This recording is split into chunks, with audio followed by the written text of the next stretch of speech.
The lobby of Ashford Global went completely silent.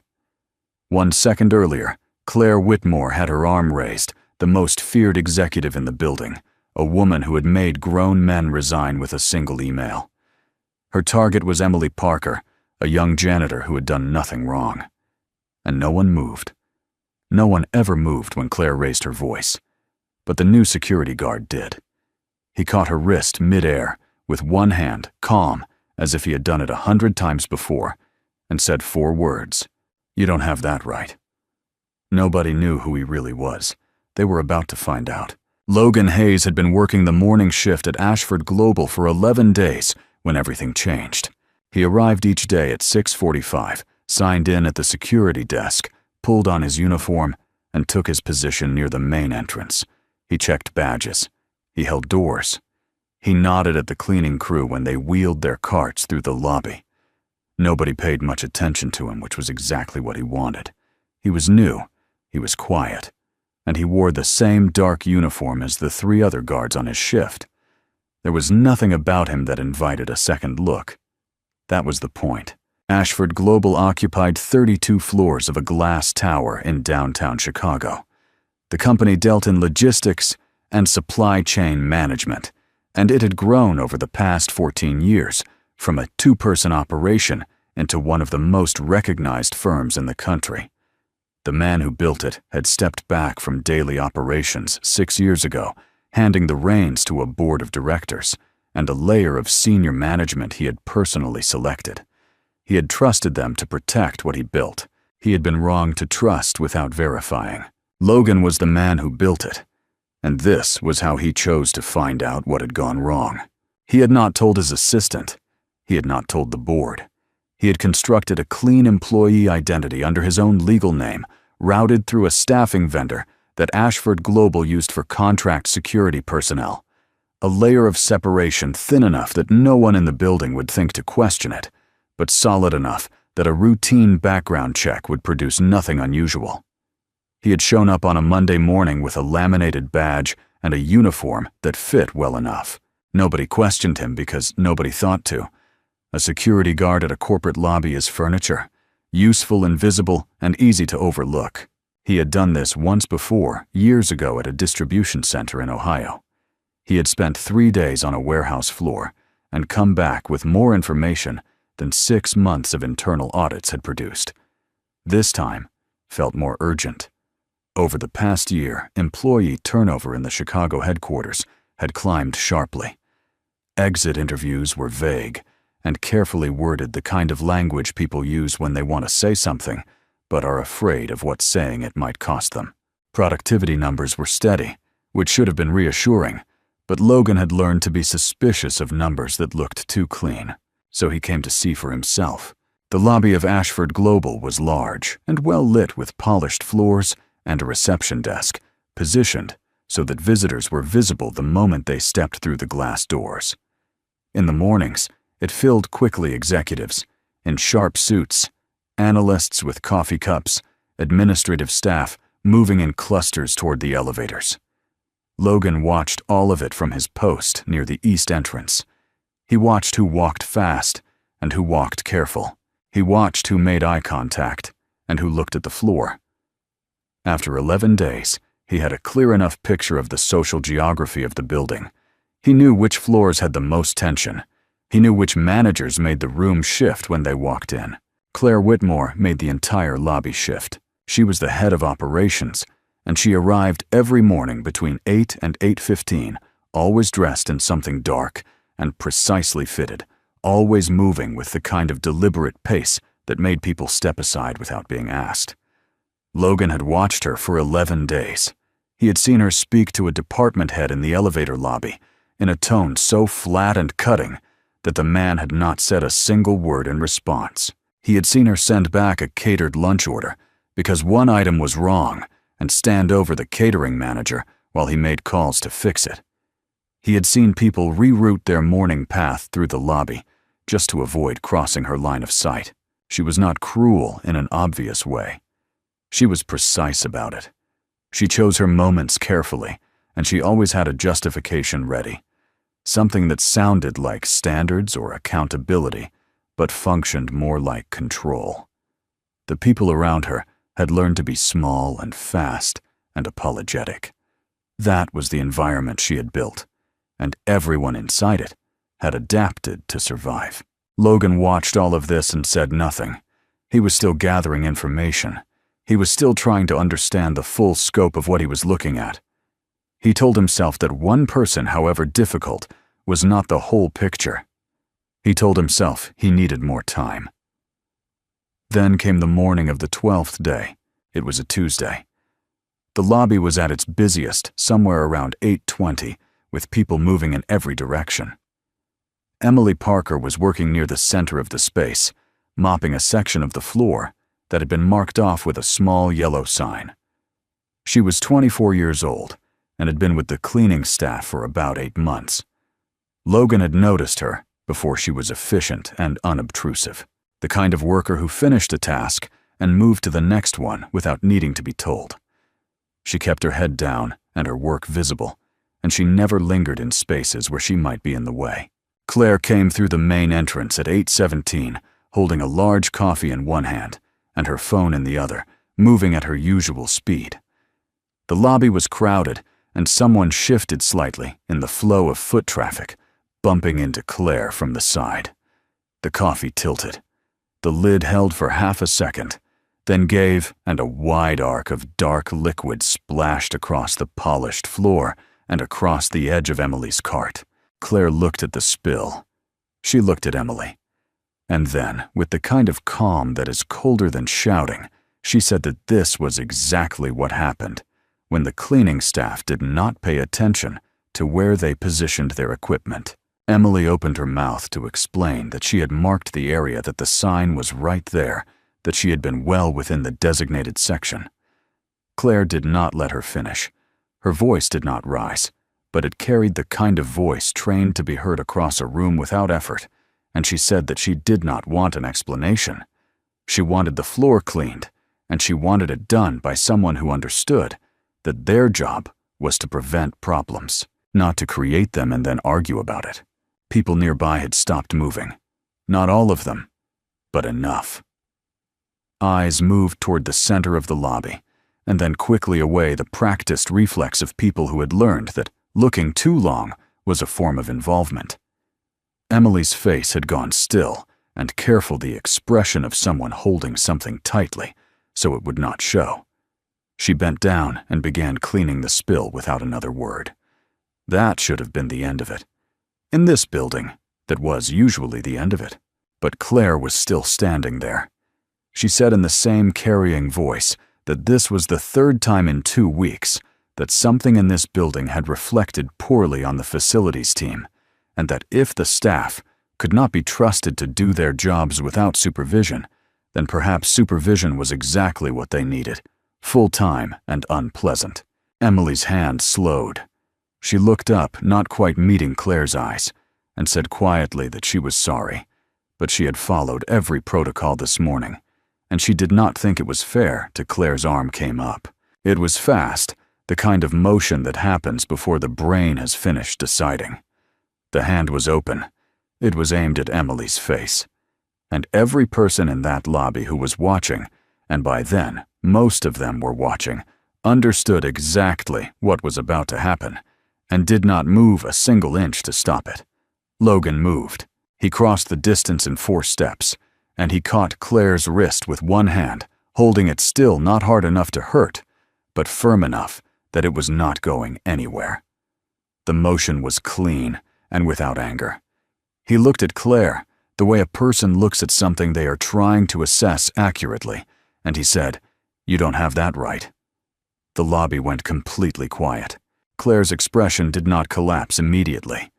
She was too experienced for that, too accustomed to being the person in the room with the most authority. But something shifted in her eyes, a flicker of something she had not expected to feel in this building, in this lobby, in front of these people.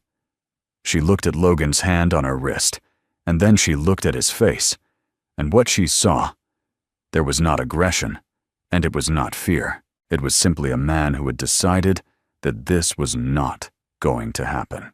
She pulled her wrist back. He let go. She straightened her jacket with 2 precise movements and looked at him in the way she looked at things she intended to deal with later. Then she looked out at the lobby, at the faces, watching from a careful distance, and her expression became the kind of neutral that is itself a message, a reminder that she saw who was watching, and she would remember. She picked up what remained of her coffee, turned, and walked toward the elevators. The lobby exhaled. Emily was still crouched near her cart, the wet cloth in her hands not moving. She looked up at Logan with an expression he could not fully read, relief maybe, and something underneath it that looked like fear of what came next. He looked back at her and said simply that she should finish up and not worry about it. She nodded once and looked back down at the floor. Logan returned to his post near the east entrance. Around him, the lobby slowly resumed its normal rhythm, feet-moving conversations, restarting the ordinary sounds of a morning in a large building. But something had changed in the texture of it. People moved a little differently than they had 10 minutes ago. Some of them glanced at him as they passed. A few looked away quickly. One young analyst passing close by gave him a look that was hard to interpret, somewhere between gratitude and the specific kind of pity people reserve for someone who has just done something they genuinely admire and genuinely believe will end badly. Logan stood at his post and kept his face neutral. Inside, he was doing what he had been doing for 11 days, watching, measuring, cataloging. But something had shifted in his own assessment, and he knew it. He had not planned to intervene. He had planned to observe, to keep his identity protected for as long as possible, to gather enough information to make decisions from a position of full knowledge. Intervention was not part of the plan, and yet he had not been able to stand there and watch. That told him something. Not about Claire Whitmore. Specifically, he had already seen enough of her to form a working understanding of who she was and how she operated. What it told him was something about the environment itself, about what this place had become in the years since he had stepped away. A lobby full of people, none of them willing to move. A woman with her arm raised, and everyone looking at the floor. That did not happen overnight.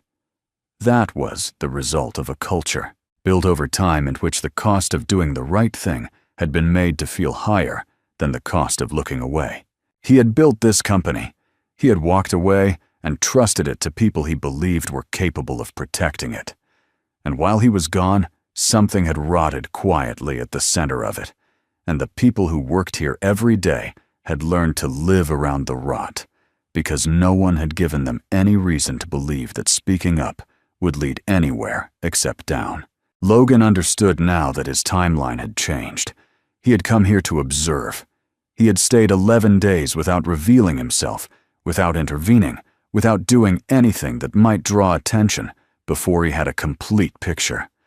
But today, he had drawn attention in the most visible way possible in the middle of the lobby at peak morning traffic in front of half the building. He had no illusions about what that meant. Claire Whitmore was not a woman who forgot, and she was not a woman who left things unresolved. She would begin moving against him almost immediately. And Emily Parker, who had done nothing except show up for work and do her job, would be in the crosshairs alongside him. He thought about what he had seen in Emily's face when she looked up at him, that specific combination of relief and dread, the face of someone who had already calculated the cost and knew it would come. She had been in this building for 8 months. She had learned the way everyone in this building had learned that the rules here were not the rules printed in the employee handbook. The real rules were different, and they were enforced by people like Claire Whitmore, and the enforcement was consistent and without mercy. Logan had spent 11 days watching. He had what he needed to understand the problem. What he had not worked out yet was the full scope of the solution, not the surface correction, not simply removing Claire or restructuring a department, but the deeper work of changing what this place was and replacing it with what it was supposed to be. That would take more time, more information, and more visibility into how far the damage actually ran. But first he was going to have to survive what was coming next. And so was Emily Parker. He stood at his post and watched the lobby, and when the shift changed at noon and the next guard came to relieve him, he signed out and walked to his car and sat behind the wheel for a long moment, looking at nothing in particular. He had made a choice today. He had chosen to be visible. Now he had to decide what to do with that. The retaliation started the next morning. Emily was reassigned before she even clocked in. Her regular section, the main lobby and the east corridor on the ground floor, was given to another member of the cleaning crew. She was told by a facilities supervisor, who would not meet her eyes, that she had been moved to the loading dock and the basement storage areas. The explanation given was rotation. Everyone on the team knew it was not rotation. Emily took the new assignment without argument and went to work in a space where there were no windows and no one to see her, which was exactly the point. Logan's shift changes came through the same day. He was moved off the main entrance and reassigned to the parking structure, 3 levels of concrete and fluorescent lighting, a post that saw almost no foot traffic and required almost no interaction with anyone inside the building. His hours were adjusted to include the late evening shift, starting at 4 in the afternoon and running until midnight. The official reason was staffing needs. The security team supervisor delivered the news with the carefully blank expression of a man who understood that he was carrying a message and wanted no part of what it meant. Logan accepted the reassignment without complaint. He said thank you and asked where he should report. The supervisor looked mildly unsettled by the response, as if he had expected something else, and told him level 2 of the parking structure east stairwell. It was, Logan noted, as far from the center of the building as it was possible to be, while still technically being on the property. He worked the parking structure for 4 days. He checked access cards at the gate, made rounds on each level at the intervals specified in the post manual, and used the quiet to think. The reassignment had achieved what it was designed to achieve in terms of logistics. He was no longer visible in the lobby, no longer positioned where he could observe the daily movement of the building. But it had not achieved what Claire likely intended it to achieve, which was to make him feel isolated and remind him of how small his position was. Logan had spent 14 years building something from nothing. He had a reasonably high tolerance for uncomfortable circumstances. What he did not have tolerance for was what he was learning through other channels. He had 2 people inside the company he trusted, not as allies, because they did not know who he was, but as sources. One was a mid-level analyst named Derek Walsh, who had been with Ashford Global for 6 years and had the particular quality of someone who noticed things and preferred not to pretend otherwise. The other was a woman named Sandra Ortiz, who worked in human resources and had filed 3 internal memos in the past year about turnover patterns in departments that reported to operations. Neither of them knew Logan was anything other than a security guard. But Derek Walsh had a habit of smoking in the parking structure on his afternoon break, and during those breaks he talked, because Logan was there, and Logan listened, and Logan had learned early in his career that people tell you almost everything if you simply give them space to do it. Derek told him about Marcus Reed. Marcus had been a senior logistics coordinator, one of the best in the building. By most accounts, someone who had built strong relationships with key vendors and had a reputation for solving problems that other departments brought to him. He had resigned 4 months ago. His exit interview was on file in HR and said nothing useful, the standard language about pursuing other opportunities, about gratitude for his time at the company.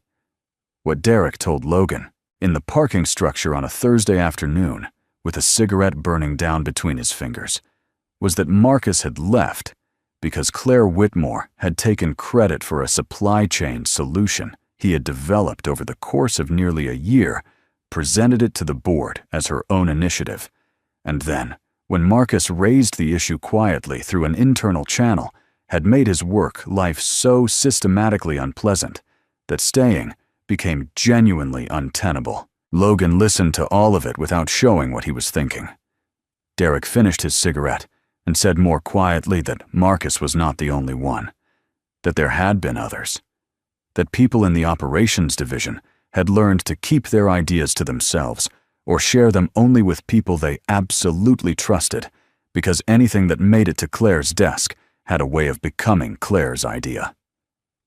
Derek said he had no proof of any of it, just the accumulated knowledge of someone who had watched the same pattern repeat enough times to stop believing in coincidence. Logan went home that night and sat at his kitchen table for a long time. He had come to this building expecting to find management problems. He had found something that operated more like a system, not one person behaving badly in isolated moments, but a set of practices and pressures that had been running long enough to reshape how people inside the company understood their own value and their own safety. The talented ones left. The ones who stayed learned to be careful to be small, to give credit upward and take blame downward, and never under any circumstances attract the wrong kind of attention. It was efficient in a terrible way. It kept things quiet. It kept the surface numbers clean, while everything underneath continued to hollow out. He thought about the lobby on that Tuesday morning. He thought about the faces he had seen, all of them turned away, all of them choosing not to see. He had been angry when he saw it, a clean and specific anger, but sitting at his kitchen table he understood it differently. Those people were not indifferent. They were not cowards in the simple sense. They were people who had been taught repeatedly and at real personal cost that looking away was the rational choice. That was not their failure. That was his. He was the one who had built this place. He was the one who had walked away and told himself that structures and policies and the right people in the right positions would be enough. He had not stayed close enough to see what was actually happening on the floors he built. The responsibility for that belonged to him, and he did not intend to spend time arguing otherwise. The following week, Claire moved into a second phase. Emily's supervisor began documenting her performance in a way that hadn't happened before: small notes, minor complaints, nothing that would be obviously retaliatory, but enough to build a paper trail. Emily was given tasks that were technically within her job description, but were structured to be difficult to complete correctly within the allotted time. And when she fell short, the shortfall was logged. Logan heard about this from Sandra Ortiz, who had noticed the sudden volume of performance documentation on a single junior employee and flagged it internally to no one in particular, because she had learned that flagging things internally mostly produced silence. At the same time, Logan began receiving formal written complaints about his conduct. They arrived through the security team's internal reporting system and cited things like failure to greet visitors with adequate professionalism, failure to maintain proper post discipline, and one complaint that described him as creating a hostile environment for management-level staff. The complaints were unsigned, which was permitted under the company's reporting policy. They were vague enough to be difficult to dispute and specific enough to accumulate. He read each one carefully and kept copies. Claire also began asking questions about him, not directly, not in any way that left a clear trail, but Logan could see the shape of it. His personnel file was accessed twice in 1 week by an account that traced to the operations division. A background check was run through the company's security vendor using a request that had been routed through a third-party administrator.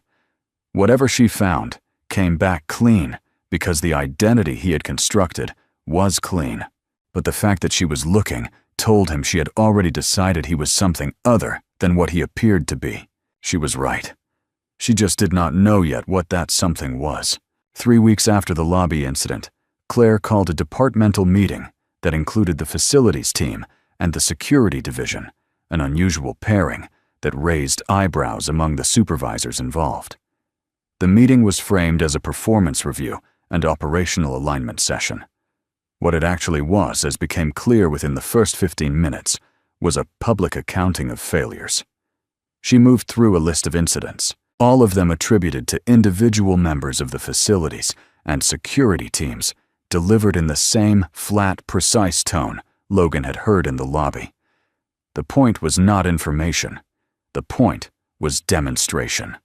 A reminder directed at every person in that room of who held authority over their continued employment.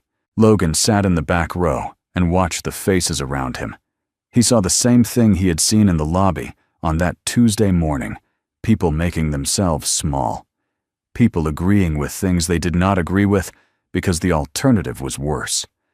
A facilities supervisor named Glenn Archer, who Logan knew from Derek Walsh as someone who had been with the company for 9 years and had a genuinely good reputation among his staff, sat 2 rows ahead and said nothing when Claire attributed a maintenance error to his team that Logan was nearly certain had originated in a vendor communication failure that Claire's own department had mishandled. Glenn Archer said nothing. He wrote something in his notebook and did not look up. After the meeting, Claire announced that 2 positions were under review for immediate disciplinary action, pending formal HR process. She did not name the positions in the meeting. She did not need to. Everyone in the room understood who she meant.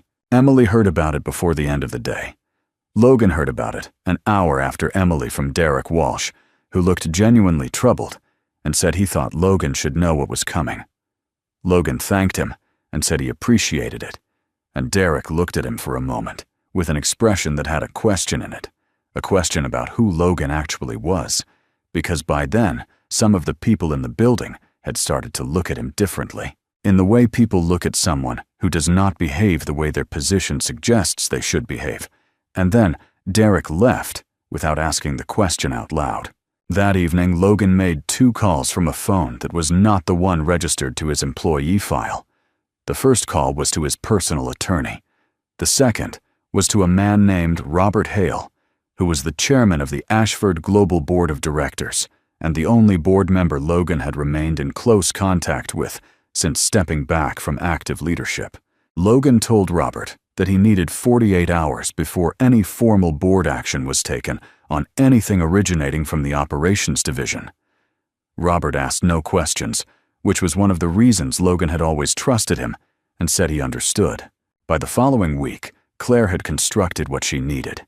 She brought a formal complaint to HR citing Logan for conduct, unbecoming a security professional, with particular reference to the lobby incident, which she characterized in the documentation as an unauthorized physical altercation with a management-level employee.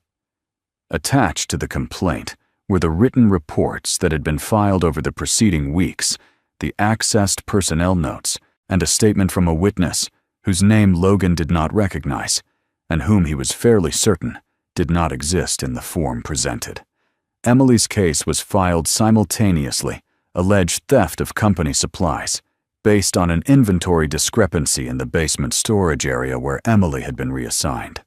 The discrepancy was real. Logan had looked into it. It had originated before Emily was ever assigned to that section. The HR director, a careful man named Arthur Cole, who had been in the role for 4 years and had the look of someone who had seen things he wished he had not processed, both complaints, and issued suspension notices the same afternoon. Logan received his at the security desk at the end of his shift. He read it standing in the parking structure under the fluorescent lights on level 2, and then folded it in half and put it in his jacket pocket. The next morning, a company-wide email went out under Claire Whitmore's name. It referenced ongoing personnel matters, cited the company's commitment to maintaining a professional and accountable work environment, and noted that 2 employees were currently under suspension, pending investigation with termination proceedings to follow. It did not name Logan or Emily. It did not need to. By noon, everyone in the building knew exactly who it meant. Claire had done what she set out to do. She had moved fast. She had used the available systems precisely, and she had positioned herself between the problem and the outcome in a way that looked procedurally correct from every angle that mattered. She had been thorough. She had been efficient. What she had not done was check whether any of the systems she was using had anyone else watching them. The emergency board meeting was called for a Thursday morning, 9 o'clock, 32nd floor. The notice went out through official channels the evening before, routed through Arthur Cole in HR, and countersigned by Robert Hale as board chairman. The stated purpose was a personnel and governance review which was corporate language for something serious enough to require the full board in the same room. 12 directors were notified. All 12 confirmed attendance. That alone was unusual. Full attendance at an emergency session was rare, and the people who worked on the 32nd floor noticed it and said very little to each other about what it might mean. Claire received her notification the same way everyone else did. She read it at her desk, and if she felt anything other than confidence, it did not show in how she spent the rest of that evening. She had done everything correctly, or as correctly as she understood correctly to mean. The complaints were filed. The suspensions were issued. The HR process was moving on the timeline she had set in motion. She had managed more complicated situations than this one, and had come out of all of them with her position intact and stronger. She had no reason to believe this would be different. She arrived at the 32nd floor at 8:50 the following morning, sharp and composed, and took a seat at the conference table with the particular ease of someone who expects to be the most prepared person in the room. The board members filtered in over the next several minutes. Robert Hale arrived at 8:58 and took his seat at the head of the table without making eye contact with Claire, which she noted but did not interpret as significant. Board chairs did not make small talk before formal sessions. That was normal. That meant nothing. At 9 o'clock, exactly, the door at the far end of the room opened. Logan Hayes walked in.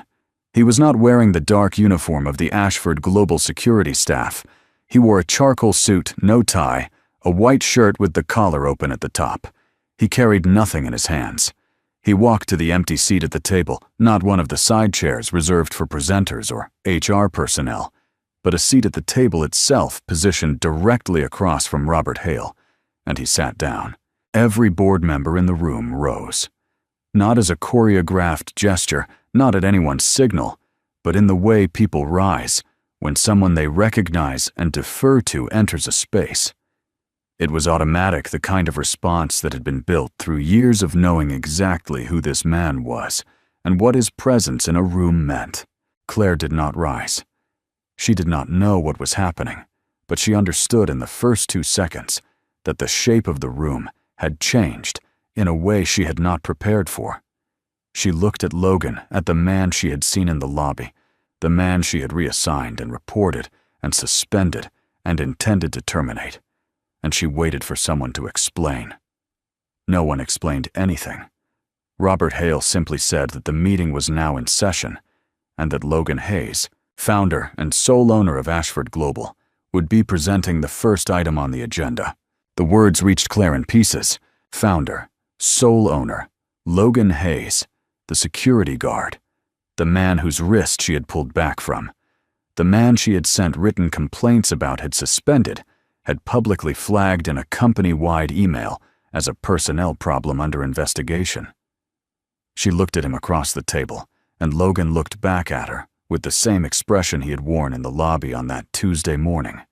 Not triumphant, not angry, simply the expression of someone who had decided what he was going to do and was now doing it.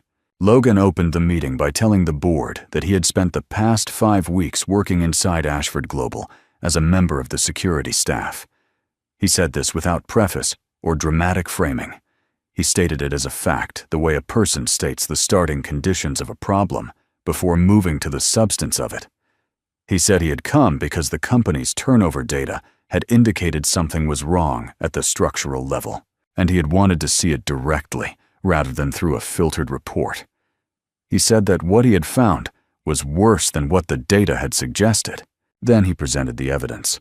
It had been compiled over 5 weeks of observation, supplemented by documentation he had obtained through the company's own internal systems, once he had disclosed his identity to the board chairman and requested formal access. There were modified performance reports, original versions, and revised versions, showing where numbers had been adjusted after the fact to redistribute credit and accountability in ways that did not reflect actual outcomes. There were internal emails pulled from the company's archived communications with the board's authorization, in which instructions were given to mid-level managers about how to document certain incidents and how to characterize certain employees in ways that would hold up to HR scrutiny. There were records showing the inventory discrepancy that had been used to file a theft complaint against Emily Parker records that included timestamps demonstrating the discrepancy had existed for 6 weeks before Emily was ever assigned to that section of the building. There was also a folder containing the names of 14 employees who had left Ashford Global in the past 2 years from departments under the operations division. Logan did not read the names aloud. He placed the folder on the table and said that each of those departures had occurred within 3 months of the employee raising a concern, filing a report, or producing work that had subsequently appeared in a presentation or proposal under a different name. He said that he had spoken with 7 of those former employees in the past week, and that all 7 had given consistent accounts of the same patterns. Sandra Ortiz from Human Resources had been asked to attend as a factual witness. She sat along the wall to the left of the board table, a folder of her own in her lap, the 3 internal memos she had filed over the past year, the ones that had been received and filed away and acted upon by no one. Logan referenced those memos directly during his presentation, noting that the warning signs had been documented internally and had not reached the board through normal channels. Sandra did not speak during the presentation, but the memos were entered into the formal record, which was the thing that mattered. Claire's attorney, who she had called the previous evening as a precaution, and who was seated behind her along the wall, leaned forward once during this portion of the presentation and said something quietly near her ear. Claire did not respond. She was watching Logan work through the materials on the table, watching the board members follow along on the documents that had been distributed before the session. And she was doing the calculation that a person does when they realize that the position they believed was strong was built on a foundation that someone else had been quietly mapping for weeks. Robert Hale asked Claire if she wished to respond to any specific items before the board moved to deliberation. He asked it in the measured tone of a man who had conducted difficult meetings before and understood that the form of the process mattered even when the outcome was not in question. Claire looked at the documents in front of the board members. She looked at the folder with the 14 names. She said that she would be consulting with her attorney before making any formal response, which was the correct legal answer and the only one available to her at that moment. Robert Hale nodded and said that was her right, and that the board would proceed accordingly. The deliberation took 40 minutes. Logan was not in the room for it. He stepped out at Robert Hale's request standard procedure for matters involving personnel decisions, where the owner also had direct involvement in the events under review. He waited in a smaller room down the hall, a glass-walled space with a view of the Chicago skyline, and he stood at the window and looked out at the city while the board worked through what it needed to work through. He was not anxious about the outcome.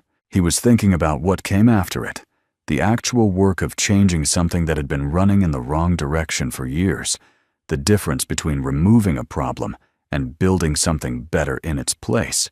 The board's decision was delivered in writing, as required by the company's governance procedures. Claire Whitmore was removed from her position as head of operations, effective immediately pending a full compliance review that would determine the extent of any additional accountability measures. The complaints filed against Logan were formally withdrawn and removed from record. The complaint filed against Emily Parker was dismissed in full, with a notation that the supporting documentation had been found to be factually inaccurate.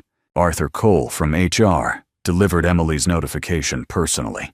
He found her in the basement level where she had been assigned, working alone in the storage area, and he told her that the case against her had been closed, that the findings had been reviewed at the board level, and that she was to be reinstated to her regular assignment, effective the following Monday.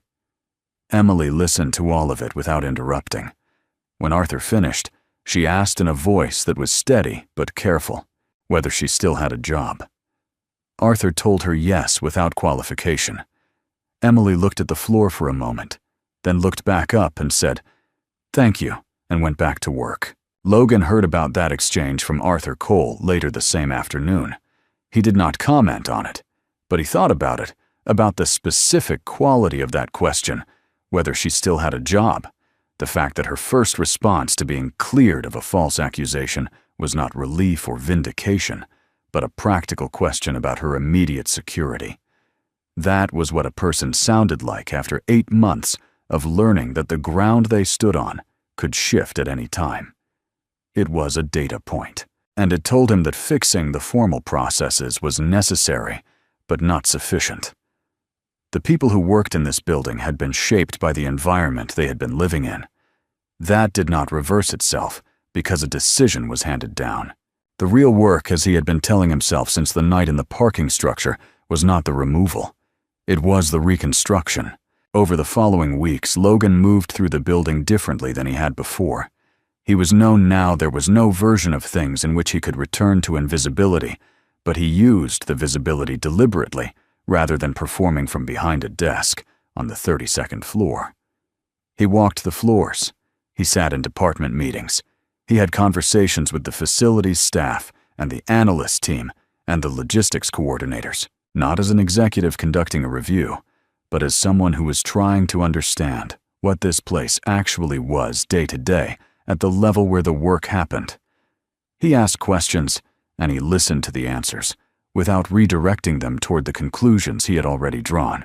Derek Walsh was one of the first people he sat down with formally. Derek came into the meeting clearly uncertain about what it meant, and Logan told him directly that the conversation he had in the parking structure, the things Derek had told him about Marcus Reed, and the patterns in the operations division had been important, that it had mattered.